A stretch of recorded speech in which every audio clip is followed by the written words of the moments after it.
بالصبر والصلاة إن الله مع الصابرين. وقال رسولنا صلى الله عليه وسلم: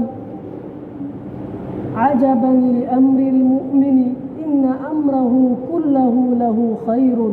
وليس ذلك لأحد إلا للمؤمن إن أصابته سراء شكر فكان خيرا له وإن أصابته ضراء صبر فكان خيرا له. أخرجه الإمام مسلم في صحيحه أو كما قال عليه الصلاة والسلام. عزیزو، بھائیو، بزرگوں، فریضہ نماز جمعہ ادا کرنے کے لیے آئے ہوئے دینی اور ایمانی بھائیوں،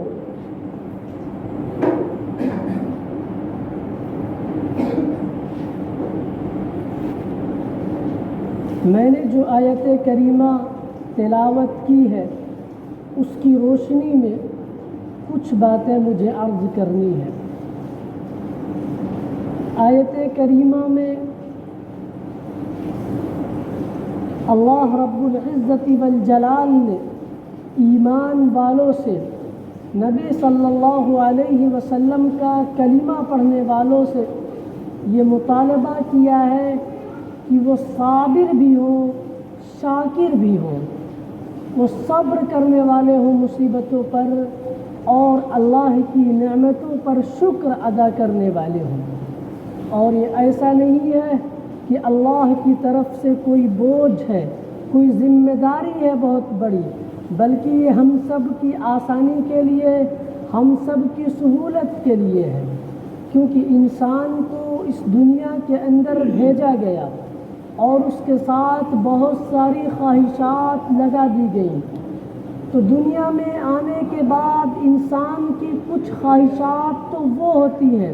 جو پوری ہو جاتی ہیں اور کچھ خواہشات وہ ہوتی ہیں جو پوری نہیں ہوتی ہیں. کیونکہ خواہشات کا پورا کرنا انسان کے اختیار میں نہیں ہے. وجہ یہ ہے کہ یہ دنیا اللہ کی دنیا ہے، اس میں وہ ہوگا جو اللہ چاہیں گے، جو ہم چاہیں وہ ہو جائے، یہ ضروری نہیں ہے. جو اللہ چاہیں گے وہی ہوگا. اس لیے انسانوں کے ساتھ جو خواہشات لگی ہوئی ہیں، جو تمنائیں لگی ہوئی ہیں، جو آرزوئیں لگی ہوئی ہیں، جو امنگ لگی ہوئی ہیں، وہ تو کبھی پوری ہوتی ہیں، کبھی پوری نہیں ہوتی ہیں. اس لیے کہ انسان کا بہترین طریقہ یہ ہے کہ اگر اس کی خواہش پوری ہو جائے، اس کی تمنا پوری ہو جائے، اس کی آرزو پوری ہو جائے، تو اس کا بہترین طریقہ یہ ہے، خوبصورت طریقہ یہ ہے کہ وہ اللہ رب العزت والجلال کا شکر بجا لائے. اور اگر اس کی خواہش، اس کی تمنا، اس کی آرزو پوری نہ ہو تو ایک انسان کا بہترین طریقہ یہ ہے کہ وہ صبر کرے. اور اگر صبر نہ کرے تو ایک انسان کر بھی کیا سکتا ہے؟ میرے بھائیوں، اسی بات کو امام مسلم رحمۃ اللہ علیہ نے اپنی صحیح مسلم کے اندر نقل کیا ہے. چنانچہ وہ فرماتے ہیں کہ اللہ کے نبی جناب محمد الرسول اللہ صلی اللہ علیہ وسلم نے فرمایا کہ کتنی قابل رشک حالت ہے، کتنی بھلی حالت ہے ایک مومن کی. اس کے تمام معاملات کے اندر، تمام اعمال کے اندر، تمام امور کے اندر خیر رکھا گیا ہے، بہتری رکھی گئی ہے، بھلائی رکھی گئی ہے. وجہ کیا ہے کہ ایک مومن کے تمام معاملات کے اندر، تمام اعمال کے اندر اس کی خوشی ہو تو بھی خیر ہے، غم ہو تو بھی خیر ہے، تکلیف ہو تو بھی خیر ہے، مصیبت ہو تو بھی خیر ہے. وجہ کیا ہے؟ حدیث مبارکہ کے اندر خود فرمایا گیا کہ وجہ خیر ہونے کی اس کے تمام حالات کے بہتر ہونے کی یہ ہے کہ اگر اس کی حالات بہتر ہوں، اس کو خوشحالی پہنچے، اس کو بہتری پہنچے، اس کی تمنائیں پوری ہو جائیں تو وہ اللہ کا شکر ادا کرتا ہے، تو یہ اس کے لیے بہتر ہوتا ہے۔ اور اگر اس کو تکلیف پہنچے، اس کی آرزویں پوری نہ ہوں، اس کی امنگیں پوری نہ ہوں، اس کی خواہشات پوری نہ ہوں، تو وہ صبر کرتا ہے تو یہ اس کے لیے بہتر ہوتا ہے، پھر اس کو ثواب ملتا ہے۔ میرے بھائیوں، آیت کریمہ کے اندر فرمایا گیا کہ اے ایمان والو، مشکل اوقات میں، پریشانیوں میں، جب تمہارے اوپر پریشانیوں کے پہاڑ توڑے جا رہے ہوں، اس وقت تم مدد طلب کیا کرو تو اللہ سے طلب کیا کرو، اور دو چیزوں کے ذریعے مدد طلب کیا کرو، ایک تو نماز کے ذریعے مدد طلب کیا کرو، دوسرے صبر کے ذریعے مدد طلب کیا کرو۔ میرے بھائیوں،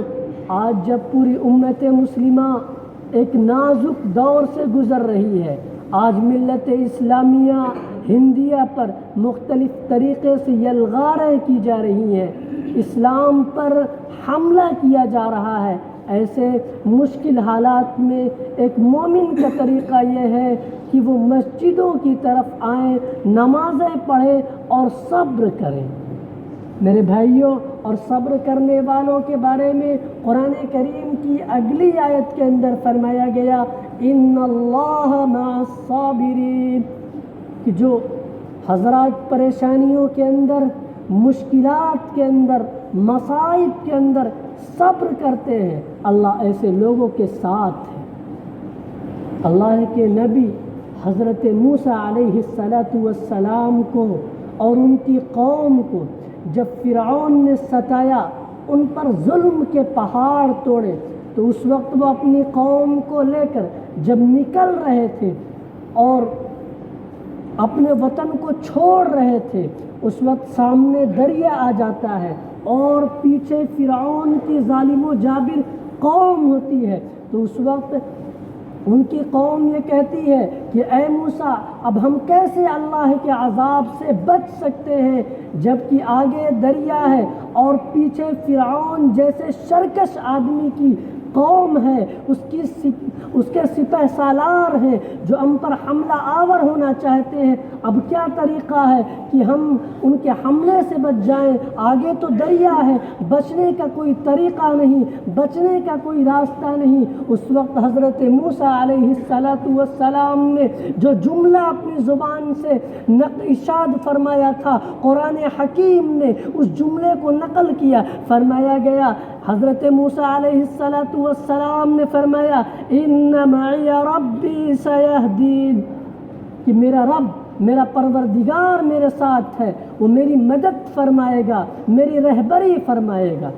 اللہ کا ساتھ اتنی بڑی چیز ہے، پھر اللہ کی مدد آئی، اللہ کی نصرت آئی، اور پھر دریا میں 12 راستے بن گئے، جیسا کہ قرآن حکیم نے اس واقعے کو خود بیان کیا گیا ہے۔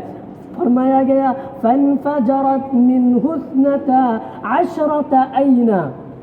کہ 12 چشمے، 12 راستے بن گئے جس سے جو ہے بنو اسرائیل عبور کر گئے،